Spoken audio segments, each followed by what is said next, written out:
नमस्कार जोहार, आपका स्वागत है खबर छत्तीसगढ़ में। तो आइए जानते हैं छत्तीसगढ़ के हर छोटे बड़े शहर से 25 फटाफट बड़ी खबरों को। इससे पहले यदि आप वीडियो को लाइक नहीं किए तो लाइक कर दीजिए और चैनल में नए हैं तो चैनल को सब्सक्राइब कर लीजिए। और आप वीडियो को कहां से देख रहे हैं कमेंट बॉक्स में हमें जरूर बताइए। छत्तीसगढ़ हाईकोर्ट ने आरक्षित संवर्ग के अलग अलग पदों पर होने वाली भर्ती पर लगाई रोक। जब छत्तीसगढ़ हाईकोर्ट ने आरक्षित संवर्ग के 2023-24 के अलग अलग पदों पर होने वाली भर्तियों पर रोक लगा दी है। इस भर्ती प्रक्रिया के तहत राज्य के अलग अलग जिलों में आरक्षकों के अलग अलग पदों पर भर्तियां होने वाली थी। यह रोक जस्टिस राकेश मोहन पांडे की सिंगल बेंच द्वारा याचिकाकर्ता वेदराम टंडन की याचिका पर सुनवाई के बाद लगाई गई है। अनुकंपा नियुक्ति के नियम में बदलाव की मांग कर्मचारी नेता ने सीएम और गृह मंत्री से की अपील। जब छत्तीसगढ़ राज्य में शासकीय कर्मचारियों के असामयिक निधन पर उनके परिजनों को अनुकंपा नियुक्ति का प्रावधान है, लेकिन हाल ही में जारी एकीकृत निर्देश 2023 के तहत तृतीय श्रेणी के पदों पर अनुकंपा नियुक्ति के लिए 10% सीमा बंधन लगाया गया है, जिसके कारण कई परिवार इससे वंचित हो रहे हैं। कर्मचारी नेता विजय कुमार झा ने इस सीमा बंधन को हटाने की मांग की है, ताकि दिवंगत लिपिक प्रदीप उपाध्याय के पुत्र को भी अनुकंपा नियुक्ति मिल सके। झा ने मुख्यमंत्री विष्णुदेव साय और गृह मंत्री विजय शर्मा से मांग की है कि यह 10% सीमा बंधन हटाया जाए, जैसा कि चतुर्थ श्रेणी के कर्मचारियों के लिए कोई सीमा बंधन नहीं है। इस कदम से दिवंगत लिपिक प्रदीप उपाध्याय के परिवार सहित प्रदेश के अन्य कर्मचारियों के परिजनों को राहत मिलेगी और उन्हें अनुकंपा नियुक्ति मिल सकेगी। धर्मांतरण पर सुप्रीम कोर्ट की सख्त टिप्पणी, ऐसे लोगों को नहीं मिलेगा आरक्षण का लाभ। जी हां, आरक्षण का फायदा लेने के लिए किए जा रहे धर्मांतरण पर सुप्रीम कोर्ट ने सख्त टिप्पणी की है। एक फैसले में सर्वोच्च अदालत ने कहा कि अगर कोई सिर्फ इसलिए धर्मांतरण कर रहा है कि उसे आरक्षण का लाभ मिलेगा तो इसकी आड़ में उसे आरक्षण का फायदा उठाने की इजाजत नहीं दी जा सकती है। इस फैसले से उन लोगों का झटका लगना तय है जिन्होंने तात्कालिक लाभ दिखाकर धर्मांतरण किया गया। सुप्रीम कोर्ट ने कहा, कोई अपना धर्म तब बदलता है जब वास्तव में वो किसी दूसरे धर्म के सिद्धांतों परंपराओं से प्रभावित हो। हालांकि अगर कोई धर्मांतरण सिर्फ दूसरे धर्म के तहत मिलने वाले आरक्षण का फायदा लेने के लिए हो रहा है तो इसकी इजाजत नहीं दी जा सकती है। ऐसा करना आरक्षण की नीति के सामाजिक सरोकार को हराना होगा। सीजीपीएससी ने 246 पदों पर भर्ती के लिए जारी किया नोटिफिकेशन। 1 दिसंबर से भरे जाएंगे आवेदन, इस दिन होगी परीक्षा। छत्तीसगढ़ में राज्य लोक सेवा आयोग परीक्षा की तैयारी कर रहे युवाओं के लिए एक अच्छी खबर सामने आई है। इस बार छत्तीसगढ़ लोक सेवा आयोग 246 से खाली पदों पर भर्ती करेगा। इसके लिए फरवरी में प्रारंभिक परीक्षा होगी। इसके लिए सीजीपीएससी ने नोटिफिकेशन जारी कर दिया है। डिप्टी कलेक्टर, डीएसपी, आबकारी उप निरीक्षक, लेखा सेवा सहित अन्य पदों पर भर्ती की जाएगी। छत्तीसगढ़ लोक सेवा आयोग ने सीजीपीएससी में विभिन्न पदों पर भर्ती के लिए नोटिफिकेशन जारी किया। प्रारंभिक परीक्षा के लिए 1 दिसंबर से ऑनलाइन आवेदन भरे जाएंगे। 1 दिसंबर दोपहर 12 बजे से यह काम शुरू हो जाएगा। इच्छुक अभ्यर्थी 30 दिसंबर रात 11:59 तक आवेदन कर सकते हैं। आधिकारिक वेबसाइट www.ps.cg.gov.in पर जाकर ऑनलाइन आवेदन भरा जा सकता है। जेल में व्यवस्था सुधार पर डीजी ने पेश किया ब्यौरा, कैदियों के बीच मारपीट पर भी देना होगा जवाब। छत्तीसगढ़ के जेलों की स्थिति को सुधारने के लिए हाईकोर्ट में एक अहम सुनवाई हुई। यह सुनवाई जेलों में कैदियों के बीच बढ़ती हिंसा और प्रशासनिक लापरवाही पर स्वतः संज्ञान लेते हुए की गई थी। अदालत ने जेल सुधार और कैदियों के जीवन स्तर में बदलाव की आवश्यकता को जरूरी बताया है। कोर्ट ने सुनवाई में पुलिस महानिदेशक यानी कि जेल ने 2018 से लेकर 2024 तक जेलों के निर्माण और कैदियों की संख्या की स्थिति को लेकर तुलनात्मक सुधार का ब्यौरा पेश किया। प्रदेश की जेलों के निर्माण में देरी को लेकर याचिकाकर्ता के वकील ने अपना पक्ष रखा। एम्स में रैगिंग की मामला, छात्रों के समूह को कमरे में बंद किया, बेहोश होकर गिरी कई छात्राएं, प्रशासन चुप। रायपुर शासकीय मेडिकल कॉलेज के बाद अब रायपुर एम्स में रैगिंग का मामला सामने आया। आरोप है कि रायपुर में संचालित अखिल भारतीय आयुर्विज्ञान संस्थान यानी एम्स में एमबीबीएस 2023 बैच के छात्रों के समूह के साथ रैगिंग हुई है। इन सभी छात्रों को एक समूह में बुलाकर एक छोटे से कमरे में बंद कर दिया गया, जिससे उन्हें सांस लेने में भी दिक्कतें हुई। बताया जा रहा है कि इस दौरान कुछ छात्राएं बेहोश होकर गिर भी गई। आरोप है कि सीनियर छात्र यहां भी नहीं रुके और छात्रों को मात्र टी शर्ट पहनकर ठंड में बास्केटबॉल कोर्ट में बुलाए। यह पूरा मामला नवंबर के दूसरे हफ्ते का है। इसकी शिकायत जूनियर स्टूडेंट ने हेल्पलाइन नंबर और एंटी रैगिंग के लिए काम करने वाली संस्थाओं से की है। छात्रों ने अपनी शिकायत में कहा है कि कई सीनियर स्टूडेंट उन्हें इस मामले में कोई जानकारी किसी और को देने पर और भी कड़ी कार्रवाई करने की धमकी दे रहे हैं। हद यह है कि इस पूरे मामले में एम्स प्रशासन ने चुप्पी साध रखी है। जनता सरकार का प्रमुख गिरफ्तार, नक्सलियों की खतरनाक प्लानिंग पर फिरा पानी, विस्फोटक का जखीरा बरामद। छत्तीसगढ़ के बीजापुर जिले में पुलिस ने बुधवार को 4 नक्सलियों को गिरफ्तार किया और उनके पास से विस्फोटक जब्त किया। गिरफ्तार नक्सली में एक जनता सरकार का प्रमुख भी शामिल है। बता दें कि एक अधिकारी ने बताया कि उन्हें भैरमगढ़ पुलिस थाना क्षेत्र के पोंडुम गांव के जंगल के पास से गिरफ्तार किया गया। उन्होंने बताया कि पुलिस दल नक्सल विरोधी अभियान पर निकला था, तभी उसने सुक्कू हपका उर्फ पुलल उर्फ पटेल, मन्नू हापका, लच्चू माडवी और कौशल माडवी उर्फ गुलाब को गिरफ्तार कर लिया है। पटवारी मांग रहा था 12,000 की रिश्वत, परेशान किसानों ने रंगे हाथ पकड़वाया। छत्तीसगढ़ के बलरामपुर जिले में एक पटवारी रिश्वत लेते हुए रंगे हाथ गिरफ्तार हुआ। एंटी करप्शन ब्यूरो की टीम ने दबिश देते हुए हल्का पटवारी को आवेदक से नगद 12,000 रुपये की रिश्वत लेते हुए उनको पकड़ा है। आरोप है कि पटवारी लगातार आवेदक के ऊपर रिश्वत के लिए दबाव बना रहा था, वहीं रकम नहीं देने पर काम में आनाकानी कर रहा था। अब 1 घंटे के भीतर मिलेगी पोस्टमार्टम रिपोर्ट। छत्तीसगढ़ के सबसे बड़े अस्पताल में मंगाई जा रही 7 करोड़ की आधुनिक मशीन। छत्तीसगढ़ के सबसे बड़े अंबेडकर अस्पताल में आधुनिक मशीनों के द्वारा मरीजों का इलाज किया जा रहा है। वहीं करोड़ों की लागत से सब परीक्षण के लिए मशीन मंगाई जा रही है। मालूम हो कि पोस्टमार्टम के 6 से 7 माह बाद रिपोर्ट मिला करती थी, अब मात्र 1 से 1.5 घंटे के भीतर रिपोर्ट मिलेगी। छत्तीसगढ़ के सबसे बड़े भीमराव अंबेडकर हॉस्पिटल में सब परीक्षण के लिए प्रदेश का पहला वर्चुअल ऑटोप्सी केंद्र खोला जा रहा है। में आधुनिक मशीन की खरीदारी के लिए निविदा जारी की गई है। राज्यपाल डेका की संवेदनशीलता, नक्सली हमले में घायल जवानों को दी आर्थिक सहायता। राज्यपाल रमन डेका ने अपनी संवेदनशीलता का परिचय देते हुए नक्सली हिंसा में घायल हुए कांकेर जिले के जिला रिजर्व फोर्स के 2 जवानों खिलेश्वर गावड़े और हीरामन यादव को बेहतर इलाज के लिए 25-25 हजार रुपये की आर्थिक सहायता अपने स्वेच्छा अनुदान मद से प्रदान की है। मैं इसके अलावा सशस्त्र सेना झंडा दिवस के अवसर पर संचालनालय सैनिक कल्याण बोर्ड को 2 लाख रुपए की राशि भी स्वेच्छा अनुदान मद से प्रदान किए। उन्होंने आम जनता से भी 7 दिसंबर को मनाए जाने वाले सशस्त्र सेना झंडा दिवस के उपलक्ष्य में भूतपूर्व सैनिकों के कल्याण के लिए अधिक से अधिक राशि देने की अपील की है। शासकीय प्राथमिक विद्यालय के मिड डे मील में जहर, 5वीं की छात्रा की बिगड़ी तबीयत। जिले के कुनकुरी तहसील के टोंगरी टोली स्थित शासकीय प्राथमिक विद्यालय में मिड डे मील में जहरीला पदार्थ मिलाने का सनसनीखेज मामला सामने आया। इस घटना से एक छात्रा की हालत गंभीर हो गई थी। वह प्रशासन और पुलिस हरकत में, क्या है पूरा मामला, देखते हैं हमारी ये खास रिपोर्ट में। सोमवार यानी कि 25 नवंबर को सरकारी स्कूल में मिड डे मील खाने के बाद 5वीं कक्षा की छात्रा दिव्या यादव की तबीयत अचानक बिगड़ गई।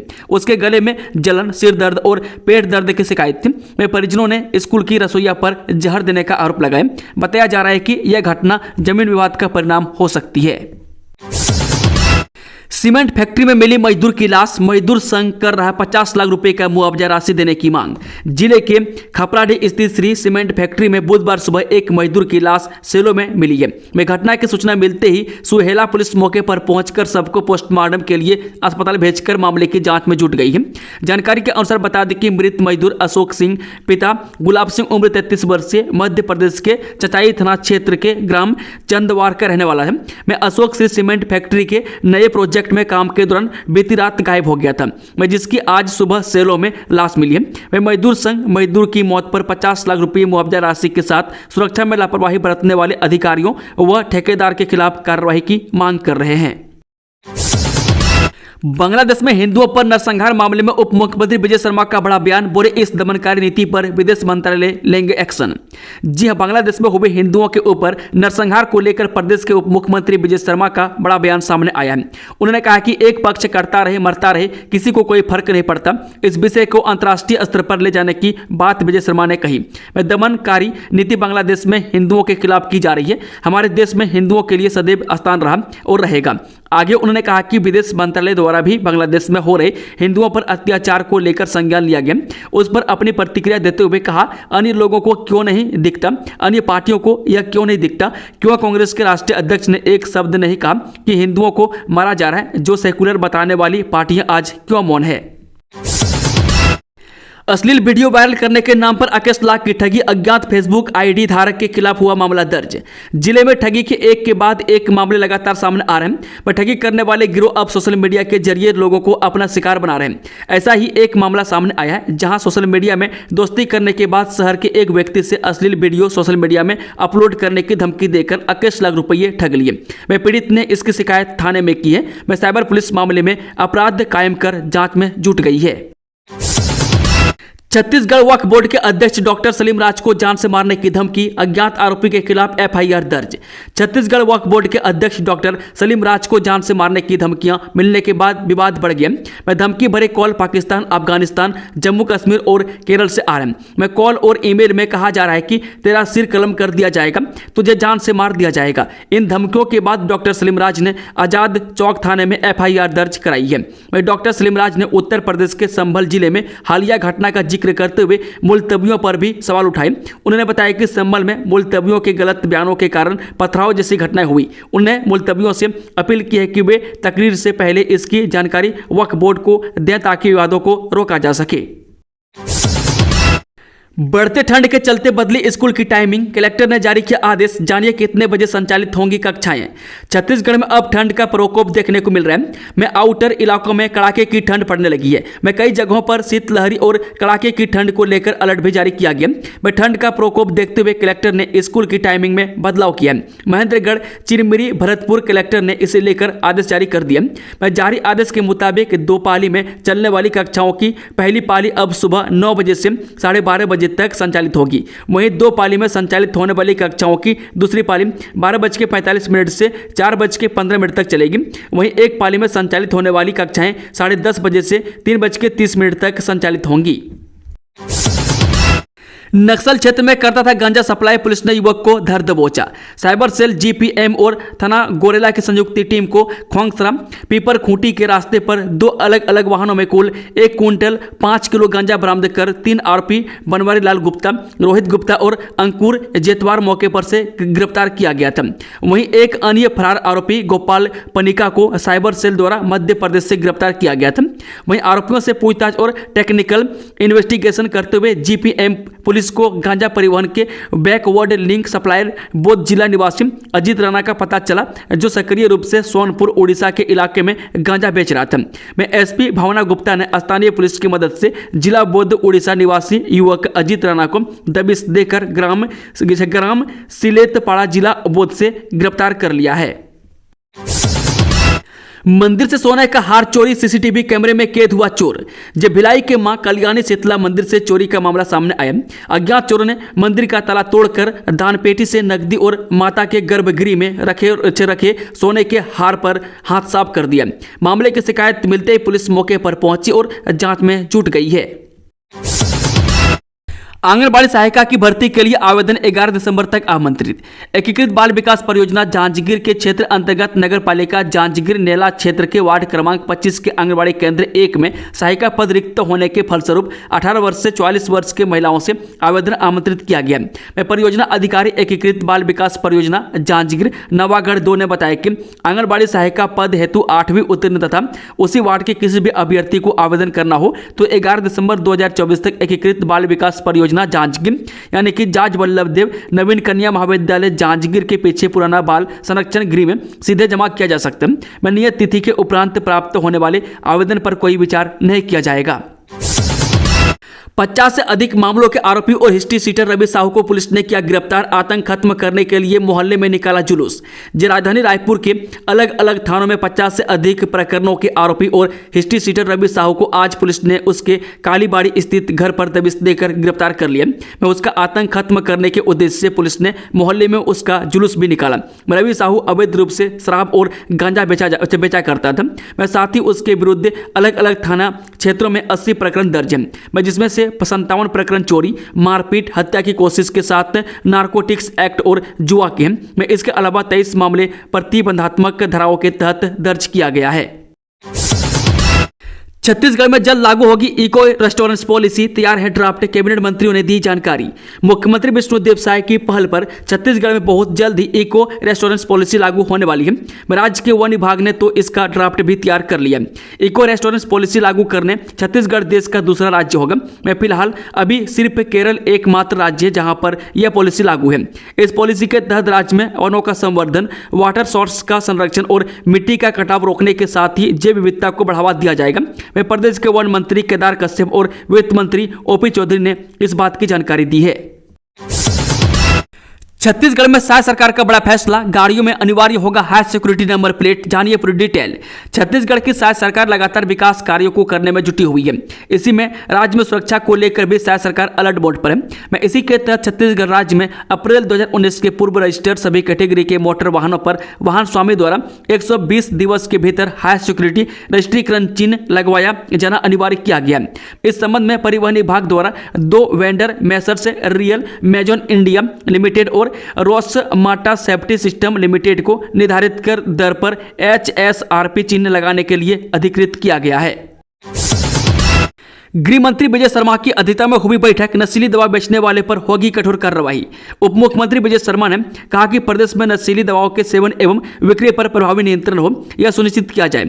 उप मुख्यमंत्री शर्मा ने मंत्रालय महानदी भवन में प्रदेश में नशीली दवाओं की बिक्री एवं सेवन पर वैधानिक कार्रवाई करने और नशीली दवाओं की बिक्री रोकने के लिए गृह विभाग और स्वास्थ्य विभाग की उच्च स्तरीय बैठक में इस आशय के निर्देश दिए गए। बैठक में लोक स्वास्थ्य एवं परिवार कल्याण मंत्री श्याम बिहारी जायसवाल भी उपस्थित थे। 1 जनवरी से 124 ट्रेनों के बदलेंगे नंबर, फिर कम हो जाएगा किराया, रेलवे ने जारी की लिस्ट। 1 जनवरी से दक्षिण पूर्व मध्य रेलवे की 124 ट्रेनों का नंबर बदला जाएगा, मैं जिनमें 24 ट्रेनों बिलासपुर से छूटने व गुजरने वाली ट्रेनें शामिल हैं। मैं कोरोना काल से यह ट्रेन स्पेशल बनकर चल रही थी, इस वजह से नंबर भी बदल दिया गया था, लेकिन अब स्थिति सामान्य हो गई है, इसलिए रेलवे ने इन ट्रेनों को पुराने नंबर से चलाने का निर्णय लिया। रेलवे ने यात्रियों की सुविधाओं का ध्यान में रखते हुए 1 महीने पहले से ही उन 124 ट्रेनों को सूची जारी कर दी गई है। घर की बेटियां बनना चाहती है जंगल की शेरनी, 5 वन मंडल के 132 पद रिक्त, 17 दिसंबर तक का मौका। जब बहतराई स्टेडियम में चल रही वन रक्षक भर्ती में महिला अभ्यर्थी की बड़ी संख्या इस ओर इशारा कर रही है। प्रतिदिन 400 से 500 महिलाएं शारीरिक दक्षता अग्नि परीक्षा को पार करने का प्रयास कर रही है। वन रक्षक भर्ती प्रक्रिया प्रदेश में चल रही है। इसी कड़ी में 5 division Bilaspur, Achanakmar tiger reserve, सामाजिक वानिकी व वर्किंग प्लान में भर्ती की जिम्मेदारी बिलासपुर वन मंडल को सौंपी गई है। बता दें कि नोडल अधिकारी बिलासपुर DFO सत्यदेव शर्मा है। मैं इन 5 डिवीजन को मिलाकर 132 पद रिक्त हैं, जिनके लिए शारीरिक दक्षता परीक्षा आयोजित की जा रही है। यह परीक्षा 25 नवंबर से शुरू हुई है और 17 दिसंबर तक चलेगी। दोस्तों, खबर का सिलसिला ये समाप्त होता है। अगर जानकारी पसंद आई तो वीडियो को लाइक, शेयर, चैनल को सब्सक्राइब जरूर कर लें और कमेंट बॉक्स में कमेंट करके बताएं कि आप न्यूज़ को छत्तीसगढ़ के किस कोने में बैठकर देख रहे हैं। Thank you, all the best, जय हिंद,